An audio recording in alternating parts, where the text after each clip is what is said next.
Here are some tax strategies you can use now to minimize your crypto taxes.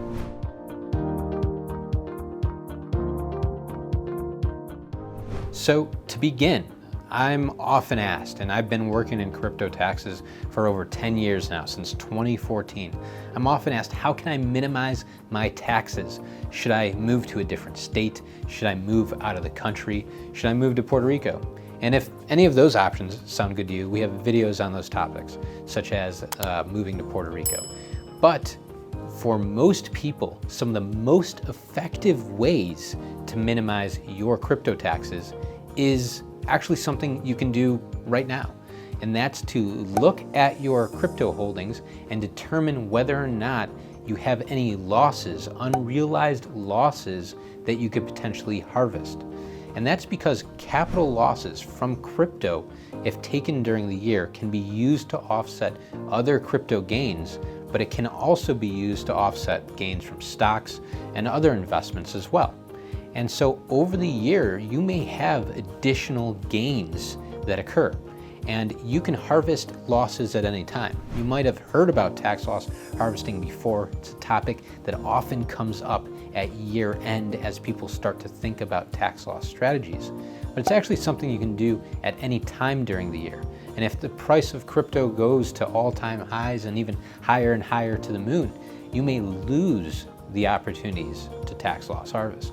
And so you should be aware of your portfolio and your cost basis in the assets that you hold. And so you might be hearing this and thinking, well, I've got a portfolio tracking app. I know exactly what my crypto is worth today. What I'm talking about is something completely different. What I'm talking about is your cost basis, or what you acquired that crypto for. What did you pay for it? After you consider fees and transaction costs, or maybe you didn't even pay USD or fiat for it. If you paid crypto for it, if you exchanged one crypto for another, what was that value of that crypto that you exchanged for it?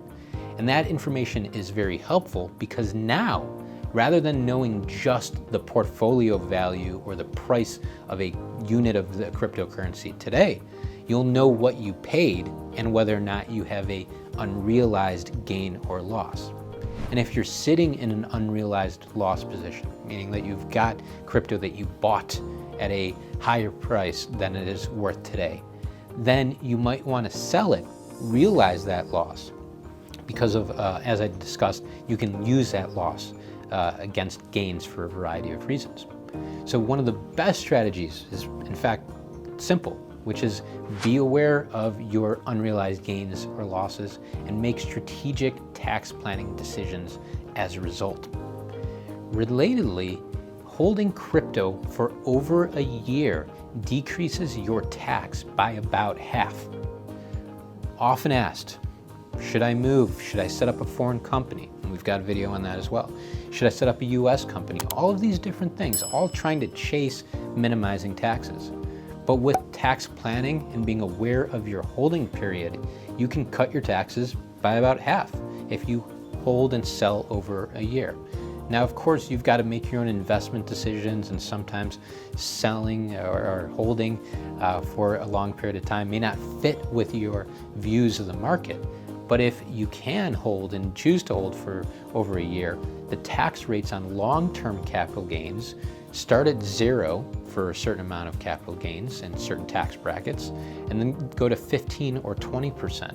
So most people are in a 15% tax bracket for long-term capital gains. This is different than the short-term tax rate, which is your ordinary tax rate. Ordinary tax rates go from 0 to 37%. Most people somewhere in the middle to 30% range, but again, depends on your level of income. So if you're around 30% in your short-term or ordinary tax bracket, by holding long-term and getting 15%, that's a sizable tax decrease. But how do you know if you've been holding it for longer than a year? And which ones are sold first? How you know comes back to the accounting, having an assessment and accounting of not just the value, but what it was purchased for and when. And so for our clients, we generate a report that shows what you're holding at the end of the year. and the date that you acquired each unit of your holdings. Because most people don't just buy once, don't just trade once. They're acquiring over time, they're trading over time. And so as a result, there's different holding periods for each unit or group of units that you acquire. And so in some situations, you might only be able to sell a certain portion at a given date, have long-term gains, then wait to sell another portion based on when you acquired it. The order that it's typically sold in is first in, first out, or FIFO. And we've got videos on this topic as well, but the default is first in, first out, meaning that the oldest ones are sold first and then to the newest, but it goes sequentially in order. And that's why it's important to know how much you acquired at any given time.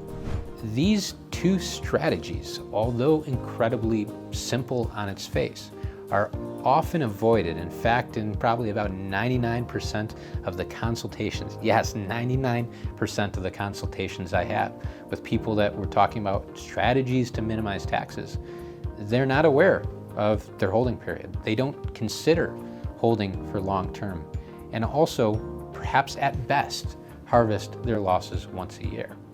But with these two strategies and a tax plan overall, you could have significant effect to your tax on an annual basis. Thank you for watching, and if you've liked this video, please like it, and if you have any questions, leave them below. Try to get through as many of them as possible. Thank you.